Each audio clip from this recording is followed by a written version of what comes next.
Hello and good evening बच्चा लोग।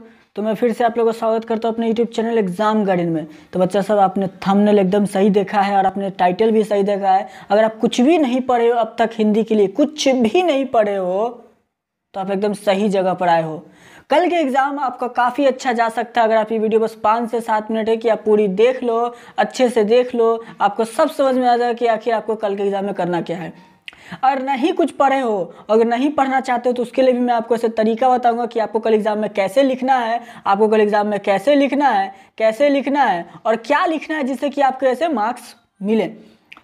और अगर पढ़ करके जाना चाहते हो तो इसमें मैंने 5-6 क्वेश्चन भी मैंने डाल दिया है, आप वो पढ़ करके जाओगे तो 50 नंबर आपको ऐसे मिल जाएंगे हिंदी में पूरे के पूरे। और कुछ भी जो आप अगर जैसे अभी बताता वो करोगे तो उससे 20 से 30 नंबर, तो यानी कि कल के एग्जाम में 100 में से आप 80 से 85 नंबर आप आराम से ऐसे कल लिख लोगे। बस 2 से 4 मिनट की वीडियो है, आप बस ध्यान से पूरा देख लो, ठीक है। करना कुछ नहीं, बस आप ध्यान से पूरा देख लो, ठीक है। चलो आपको खुद समझ में आ जाएगा कि आखिर ये वीडियो कितना काम का है। पहले तो देख लो कि मैं आपको दिखा दूं कितने क्वेश्चन मैं आपको बताऊंगा। 2 से 4 मैंने पिछली वीडियो में बता रखा है, देख सकते हो यहाँ पर मैंने कितना क्वेश्चन है, 1 2 3 4 एंड 5 क्वेश्चन हो गए। और ग्रामर से मैंने बस 4 क्वेश्चन 4 टॉपिक लेकर के इसको बता रखा है। ये चारों आप पढ़ करके जाते हो तो आपका कोई दिक्कत नहीं होने वाला। एग्जाम में आप इससे 50 नंबर ऐसे आप आराम से उठा सकते हैं।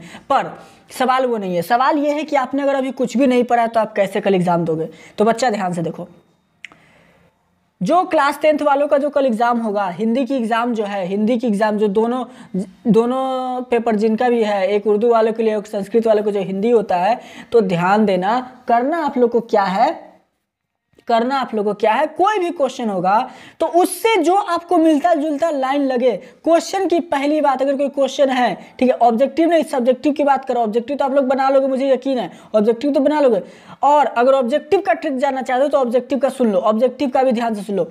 आपका पहला जो होता है ऑब्जेक्टिव का, एक्सपेरिमेंटली प्रूवन है, एक्सपेरिमेंटली प्रूवन है। जो आपका ऑब्जेक्टिव होगा, ऑब्जेक्टिव पहला रूल याद रखना, ऑब्जेक्टिव का पहला रूल बनाने का, पहला 90% केस में आपका ऑप्शन सी रहेगा, ऑप्शन सी, ठीक है। दूसरा ध्यान दो, दूसरा अगर ऑब्जेक्टिव की बात करें तो 99% या 100% में आप लोग का अगर किसी क्वेश्चन में नन ऑफ दिस दिया है, इनमें से कोई नहीं, तो ध्यान से देखना, आपको वही आंसर लगा करके आना है, इनमें से कोई नहीं, नन ऑफ दिस, ठीक है। तो ये 2 क्वेश्चन सी और नन ऑफ दिस का आप ऐसे आराम से कल बना सकते हो, ठीक है। 90% में आपका सी होता है आंसर और दूसरा नन ऑफ दिस ही आपका, अगर नन ऑफ दिस मिले तो आग बन करके आप उसको ऐसे मार करके आ सकते हैं, इनमें से कोई नहीं। अब बाकी तो आपको पता ही है कि बुक का 2-4 ऑब्जेक्टिव आपसे बन जाएगा। तो ये ऑब्जेक्टिव का छोटा सा ट्रिक था, वैसे इसका है बहुत बड़ा ट्रिक, बोलोगे तो इसका वीडियो बनेगा, लेकिन अब तो टाइम है नहीं, पर ये था ऑब्जेक्टिव बनाने का तरीका। दूसरा देखो, अगर आप सब्जेक्टिव कल बनाना चाहते हो, कोई भी अगर आपका क्वेश्चन है, मान लो राम क्या खाता है, ठीक है, अगर आपको इसका आंसर नहीं आता, एग्जांपल मैंने बता रहा है, राम क्या खाता है, आपको तो पता है, नहीं पता है कि आपको क्या खाता है, तो कोशिश करना राम, ठीक है, अब क्या खाता है पता नहीं है तो राम खाता है, ठीक है, ऐसा करके आपको लिखना है। मतलब कि जो क्वेश्चन में दिया रहेगा उसको आपको एक लाइन कॉपी कर लेना है, ठीक है। क्वेश्चन में जो दिया रहेगा, मान लो राम खाता है, राम क्या खाता है, राम क्या खाता है, तो आप लिख लेंगे राम खाता है, ये खाता है, जो अब आपको लगे उसके हिसाब से आप ऐसे इसको लिख सकते हैं, आपको कोई दिक्कत नहीं होने वाला है कुछ भी उसके बाद। लेकिन हाँ, क्वेश्चन का एक लाइन जरूर आप लिख देंगे, उसके बाद जो आपको थोड़ा बहुत दिमाग में आता है आप उसको ऐसे लिख देना, आपका एक क्वेश्चन का आंसर आपको मिल जाएगा, ठीक है। आपको पूरा मार्क्स भी मिलेगा, ये दावे के साथ में आप लोग ऐसे कह सकते हो, 100% गारंटी, ठीक है। ये तो था ऐसा कि आपको ये काम करना है, कोई दिक्कत, सारे क्वेश्चन में आप ऐसा कर सकते हो अगर आपको आंसर नहीं आता है तो। लेकिन ऐसा तो है नहीं कि आपको ऐसा आंसर किसी का आता ना हो, जरूर ऐसे है कि आपका 50 से 60% के आंसर आएंगे, वो आप बना लोगे। अब चलो हम कुछ क्वेश्चन देख लेते हैं, जैसे कि कल आपका एग्जाम में अगर ये पढ़ करके जाते हो तो देखना डेफिनेटली यही सब क्वेश्चन आपको मिलने वाले, एग्जाम के पॉइंट ऑफ व्यू से इसमें कोई दो राय नहीं है। देख लो जरा सा एक बार, देख सकते हो 22 फरवरी के लिए, यानी कि कल के लिए, कल यही सब पूछेगा, देख सकते हैं, देख लेना जो मैंने यहाँ पर लिखा हुआ है, इतना पढ़ करके ही जाना है आप सबको 22 फरवरी 2021 के लिए।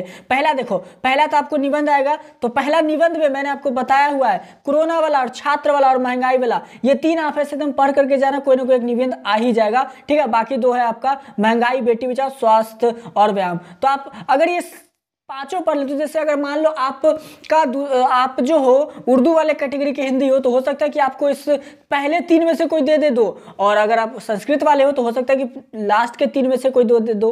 तो यही हो सकता है आप लोग के हिसाब से और आप लोग के लिए।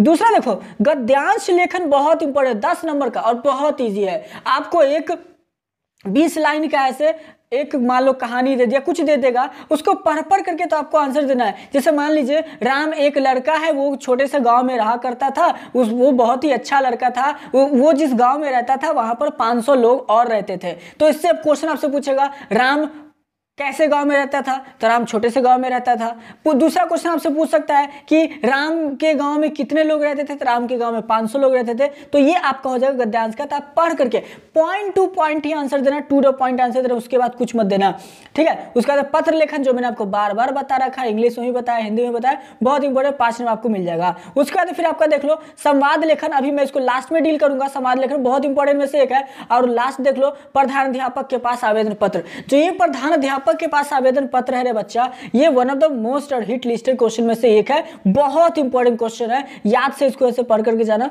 बहुत ज्यादा ये क्वेश्चन मिलता है। अब देखो हम लोग आते हैं ग्रामर की तरफ। तो हम लोग को ग्रामर में पहला लिंग जो आपका है कि क्या ये स्त्रीलिंग है, पुल्लिंग है, नपुंसक है, जो है 4 क्वेश्चन आपको मिलेगा 4 नंबर का। आपको तो पता ही है, पहचान तो लोगे स्त्रीलिंग। विलोम और पर्यायवाची शब्द भी आपको 4 क्वेश्चन मिलेगा। समास से 4 क्वेश्चन मिलेंगे और शुद्ध और अशुद्ध वाक्य 4 क्वेश्चन मिलेंगे। और ये सब काफी इजी होता है, आप एकदम आराम से बना लोगे, कोई इसमें कोई दिक्कत नहीं होने वाली, सारे ऑब्जेक्टिव में ही पूछेंगे। तो ऑब्जेक्टिव का रूल भी मैंने बता दिया, वो आप फॉलो करोगे तो उससे भी आप ये बना सकते हो। अब आ जाओ संवाद पे, मैं बता देता हूं। मान लो संवाद में आपका एक लड़का ए है और दूसरा लड़का बी है।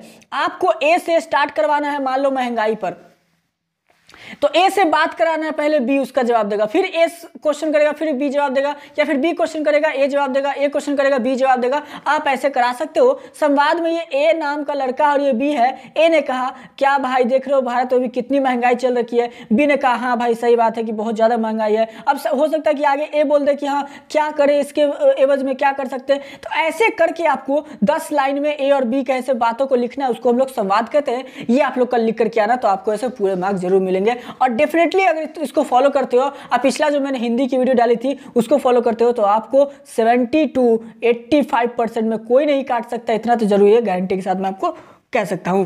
तो आई होप कि आप लोगों को समझ में आ गया हो कि कल आपके एग्जाम में क्या करना है।